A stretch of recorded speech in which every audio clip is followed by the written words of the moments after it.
फिर से आपका स्वागत है। Welcome back.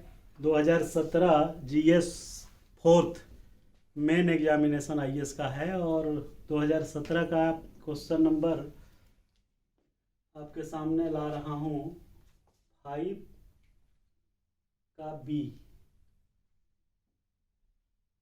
5 का बी कह रहा है कि क्वेश्चन है कि एपीजे अब्दुल कलाम साहब का कथन है, उसका विश्लेषण करना है। ये कह रहा है क्वेश्चन कि मेरा दृढ़ विश्वास है कि यदि किसी राष्ट्र को भ्रष्टाचार मुक्त और सुंदर मनों वाला बनाता है तो वो उसके समाज के 3 प्रमुख लोग जो है उसमें योगदान देते हैं। बात तो बड़ा सही कह रहा है कि राष्ट्र को भ्रष्टाचार मुक्त बनाना है और सुंदर मन वाला व्यक्ति बनाना है। तो 3 लोग कह रहे हैं। एपीजे अब्दुल कलाम साहब का स्टेटमेंट है कि वे हैं पिता, माता एवं शिक्षक। बात तो बिल्कुल सही है भाई, पिता, माता और शिक्षक, और ये तीनों लोगों की भूमिका जो है बड़ा सराहनीय है, इसमें कोई दो राय नहीं है। अब सवाल यह है कि कलाम साहब ने कहा कि इसमें लोगों को जो है भ्रष्टाचार मुक्त बनाना है देश को। तो देखिए, भ्रष्टाचार एक बड़ी समस्या है, हर देश में ये समस्या है। तो भ्रष्टाचार मुक्त कैसे बनेगा? भ्रष्ट आचरण, करप्ट प्रैक्टिसेस, आचरण भ्रष्ट न हो, इसके लिए क्या कैसे मैंने किया जाएगा? तो ये चीज़ों में कह रहे हैं कलाम साहब कि ये 3 लोग का योगदान है। अगर इन लोगों का योगदान पॉजिटिव है तो भ्रष्टाचारी समाज नहीं बनेगा, देश में भ्रष्टाचार नहीं रहेगा, बहुत नेग्लिजिबल रहेगा। और इनका रोल मॉडल अगर नेगेटिव है, ध्यान दीजिएगा, तो भ्रष्टाचार की तो मुक्ति भूल ही जाइए। तो कैसे?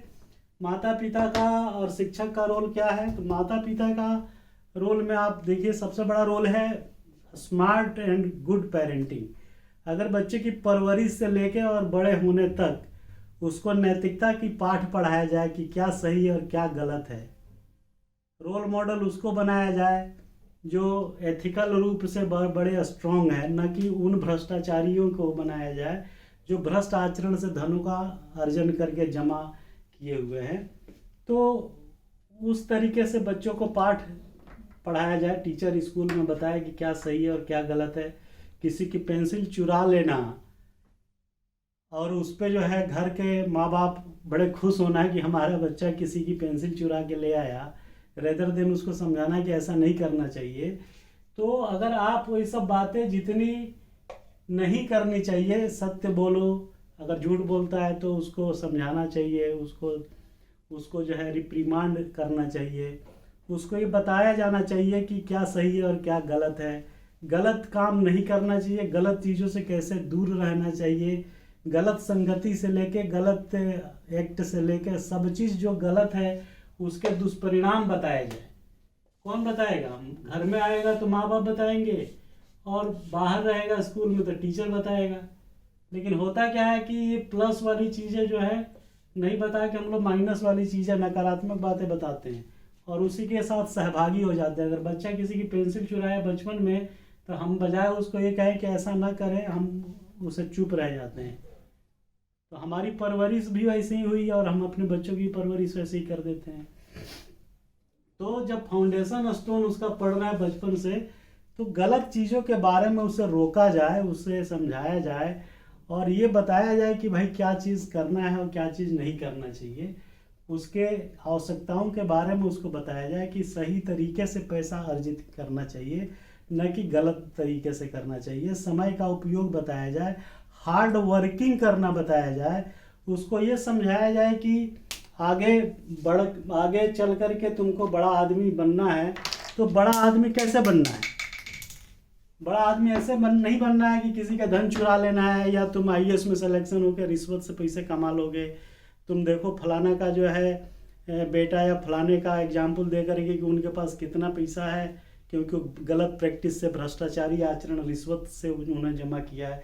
तो उन लोगों को रोल मॉडल नहीं बनाने चाहिए और ना दिखाना चाहिए। ऐसा पड़ोसी जो आपके लिए नेगेटिव बातें ले आता है, पैसा कमा के गलत मीन्स से ले आता है, उसको रोल मॉडल नहीं बनाना चाहिए। अदरवाइज वो बच्चा जो है कभी फिर पॉजिटिव बिहेवियर उसके साथ हो ही नहीं सकता। तो कहने का मतलब यह है कि घर में माँ बाप और स्कूल में टीचर, तो ये चीज़ें जब वो बच्चा छोटे से बड़ा होने लगता है, LKG नर्सरी से, तभी से सिखाया जाना चाहिए। इतना उसको एनरूट कर देना चाहिए कि वो उसके दिमाग में ये चीज़ बैठ जाए कि हमें गलत प्रैक्टिस किसी भी तरीके से नहीं करना है, चाहे बिजनेस हो, चाहे नौकरी हो, चाहे कारोबार हो, चाहे खेती हो, चाहे ट्रेडिंग हो, चाहे किसी भी एक्टिविटीज़ में वो क्यों न लगा हो। तो ये चीज़ें जो है अगर माँ बाप और टीचर सिखाएंगे तो देश में ऐसे लोगों की फौज तैयार होगी जो सदाचारी होंगे, जो ईमानदार होंगे, जिनमें ये समर्पण की फीलिंग होगी कि हमें जो है अच्छा बनना है और अच्छा ही करना है, किसी को देख करके हमें गलत नहीं करना है और नहीं गलत सीखना है।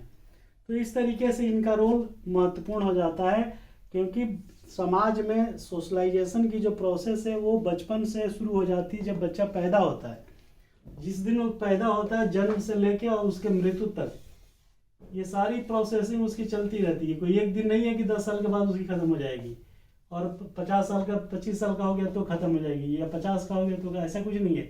ये जन्म से लेके मृत्यु तक का मैनेजमेंट है सोशलाइजेशन, और इस सोशलाइजेशन में माँ बाप और टीचर की फाउंडेशन की भूमिका रहती है, जो 0 से लेकर के और 15-20 साल तक की एज का होता है, जब बच्चे की एज जो है माना जाता है कि अभी मैच्योर नहीं हुआ। तो इस एज ग्रुप में इनका सबसे बड़ा रोल है, सबसे बड़ा योगदान है।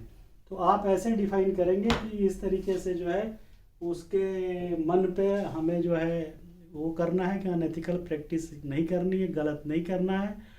और इस तरीके का जब उसका परवरिश होगा तो वो समाज में, नौकरी में, बिजनेस में, किसी भी फील्ड में होगा तो अनएथिकल गलत काम नहीं करेगा। जब वो नहीं करेगा तो बट नेचुरल जो है आपका देश जो है वो होगा, मजबूत होगा, भ्रष्टाचार मुक्त होगा। वहाँ पे सब लोग जो है समावेशी इंटीग्रेटेड अप्रोच से काम करेंगे और समाज स्वस्थ होगा, किसी तरीके की कोई समस्या ही नहीं रह जाएगी। तो ऐसे आप आंसर लिखिएगा। Thank you.